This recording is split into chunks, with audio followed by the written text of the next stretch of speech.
All right, folks, now we are going to go ahead and draw the lines on our paper plate here. It's right in front of me.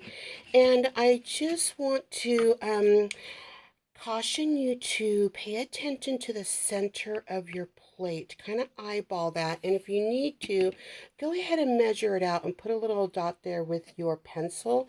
It will help you determine where to put your lines for your pentagram, and you want to keep that center open. So let's go ahead and get started. We are going to start at the top, and with it really matters with how you draw a pentagram.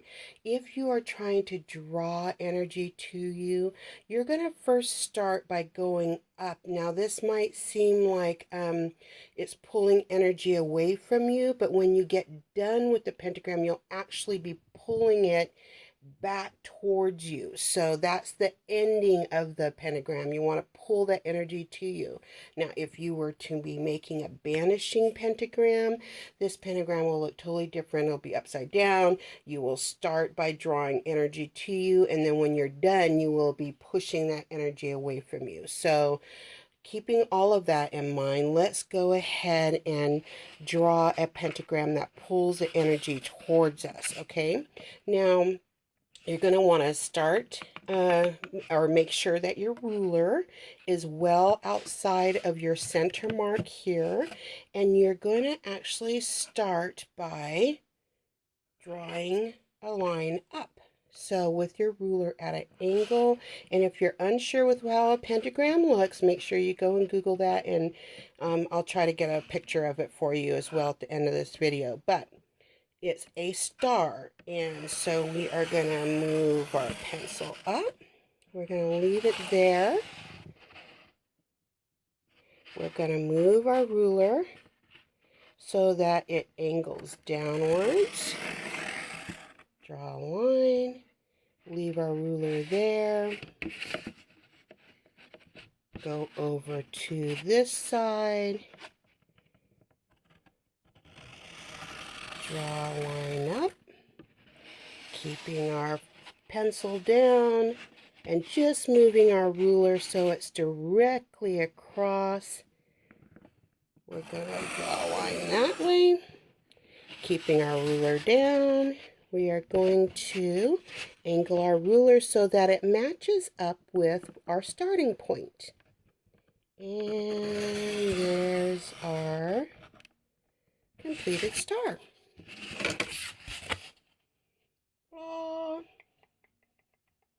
Now, next step, I'll tell you what to do with that star. Now I went ahead and just outlined the star, and we're going to continue to call this a pentagram now. It is a pentagram. A pentacle would be if we included a circle around it, but for this purposes, this is a pentagram. And I outlined it in black just for the ease of your being able to see this. And I also labeled each one. Now it does matter what the designation of each point of your pentagram means. So I want you to notice that the bottom ones are earth. This is going to look backwards, but trust me, this says earth, and this says fire, this says air, water, spirit is always at the top, and then your intention is in the middle. There's also specific symbols that go with these elements, and we're going to draw these in now, and we're also going to draw in all of the things that kind of represent these elements, like for air, it'll get a little tricky for air. Let's pick earth. We could draw like a tree or a crystal or something. For fire, there's flames. For water, there's waves. We'll get back to air. And for spirit, of course, you can put any item in there that reminds you of spirit. Specifically your spirit, because this plate is all about you. Also, if you'll notice, this pentagram looks like a human body. 2 legs, 2 arms, the head being the spirit, the middle being your intention. All of the symbolism is very, very powerful symbolism, and this is why we use it when we set an intention. What we're doing is that we are gathering all of these universal elements, including our spirit, to support and surround our intention.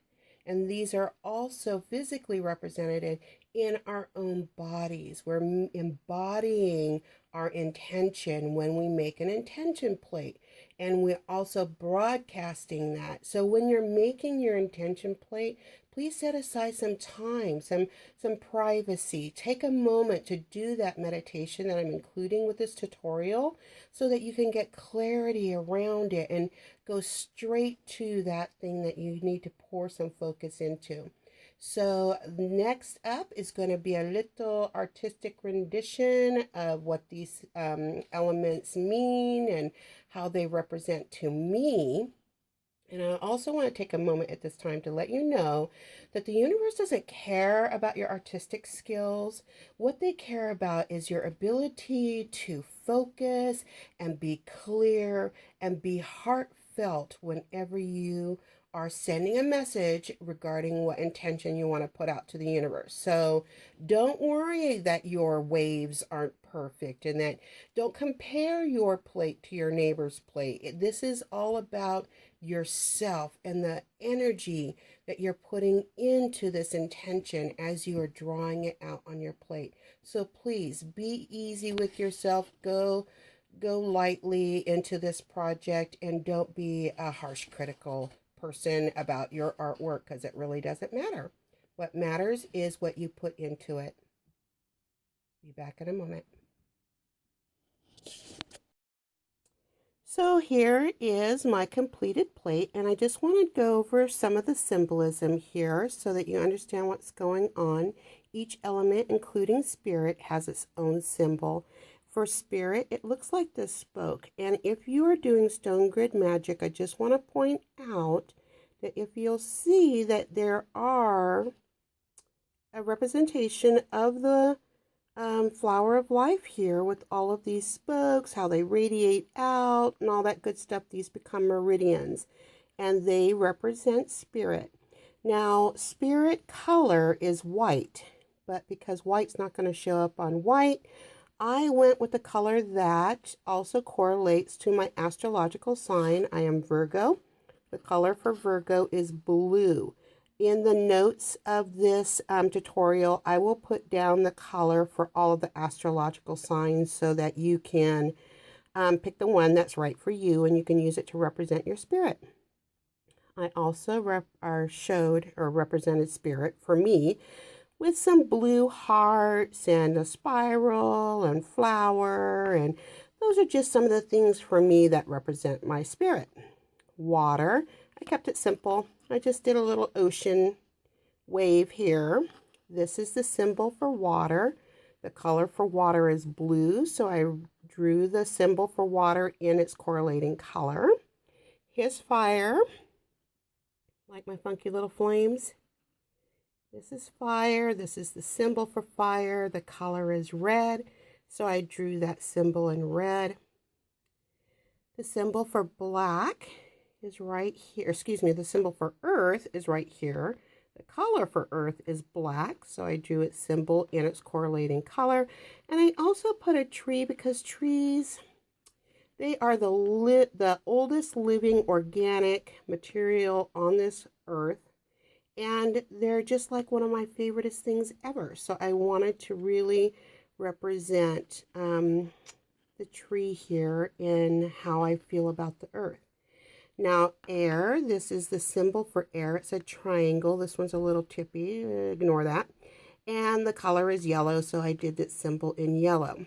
This is a bowl of incense. Here's my sage stick. Here's some incense smoke going up. And this is how I'm representing air. You can also use a bell, a feather, a bird.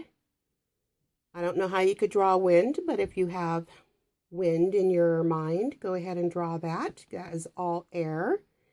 And then in the middle is my intention, and I wrote it out just for my own. You don't have to write yours out, but for me, this is about regeneration. This is a regeneration period in my life. And what symbolizes that is the snake eating itself. It's this constant cycle of energy, of regenerating. I use the 3 colors of the triple goddess, which is black for the crone, red for the mother, and white for the maiden. This little brown squiggly here is a mistake, a little artistic mistake. We're going to call that Hope's little, interpretation. But this is also not about being the perfect artist, but about just being the perfect representation of your intention. And so that's what this plate is all about. And I just also want to remind you that this plate is not about sending out energy. It's not about casting out energy. It's about bringing it all in, bringing it into your intention, which for me is regeneration. So when I set this up on my altar for new moon tomorrow, I'm going to put other things on here that strengthen that intention. Specific rocks and crystals and all that good stuff. And also I'm going to surround my plate with my supporting prayer and mantra. This could be anything that speaks to you. The Lord's Prayer, the Gaia Mantra, just any kind of prayer or saying, or just come up with something of your own, because that's really what empowers your work, is when it is original and comes from you. Go ahead and write that all the way around, so that your entire intention is surrounded by your prayer and by your power mantra. So I hope that kind of helps you to understand how to draw your intention plate.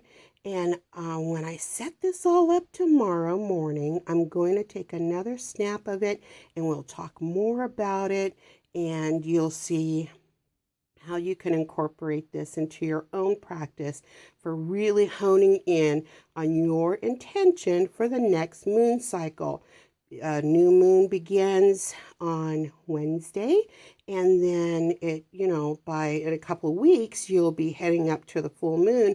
You're going to want to make sure that you set this intention off with a big stone grid or an intention candle, something that actually activates this intention and sets it off. This is about coming within and setting the intention. Full moon's about releasing it to the universe. So go ahead and get your stuff ready for your new moon intention plate, and we'll talk more about it on the full moon. More tutorial coming up. Do not leave this video. And here it is, the completed new moon intention plate for my intention of regeneration.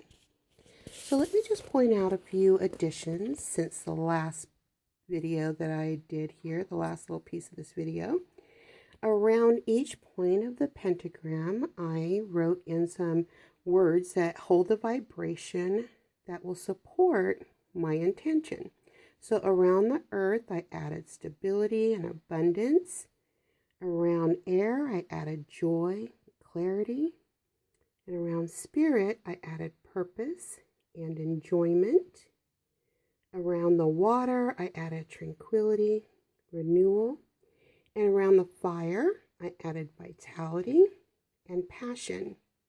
I also added some clear quartz points that will drive my intention, or drive the energy of these elements to my intention. In the middle, over my intention, I put a manifestation crystal. I also added some stones that I knew were going to support my intention. I added rose quartz and green fluorite. Over here are some garnet, some citrine, and this is agate that I collected from the Oregon coast. I also did a spiral of goddess names, goddesses from all around the world. Decorated it up with a little sparky sparks and some blings.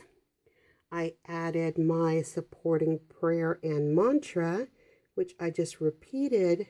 Om Mani Padme Hum. Om Mani Padme Hum. All around this plate. Om Mani Padme Hum is the Heart Sutra line of creation. And I ended it with Shante, Shante, Shante.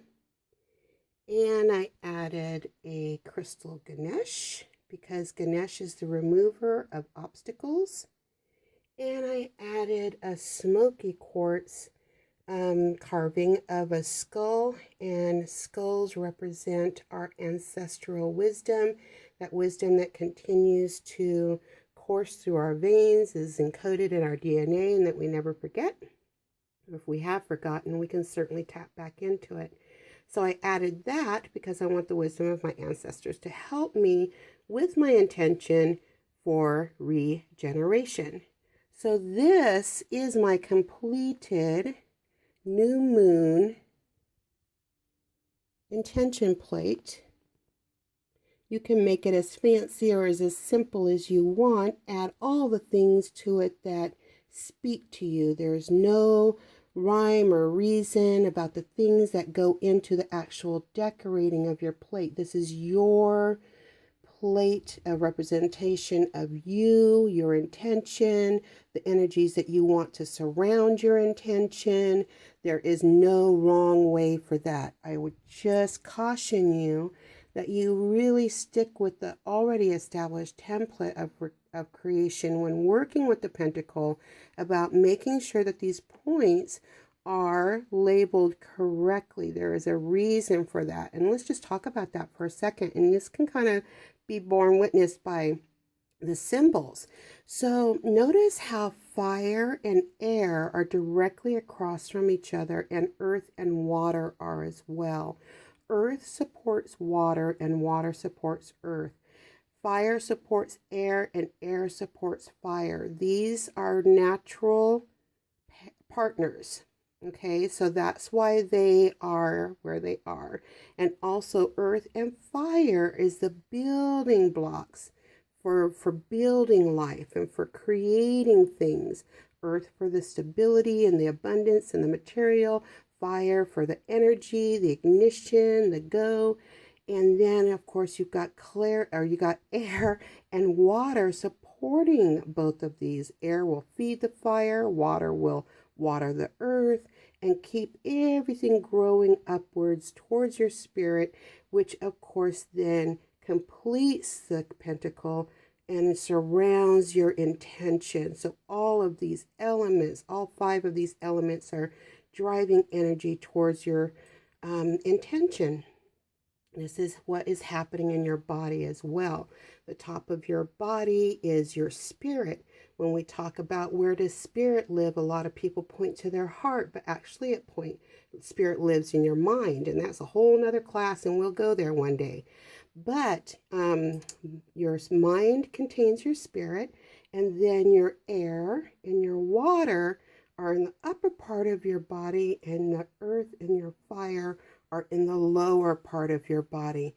So really it's just all coming together as we are so integrated with our physical elements and our body elements and our mind, and everything's just coming together for that one intention. In my case, it's regeneration. What's it going to be for you? Please share your thoughts, your feelings, your pictures of your plates, and just let me know what's going on with this tutorial. If you have any other questions or comments about it, I'm always here for you, and I would love to talk more about it. So good luck to you. Stay tuned for the guided meditation that will help tie in all of these elements and bring them all home for you for your intention. Now, just a last little reminder, keep in mind that we are not casting out energy to the universe right now.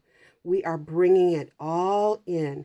New moon is about going inwards. It's about getting into the core of you and bringing out what needs to come to the light. And we'll talk more about that later. But right now, let's get ready for a meditation.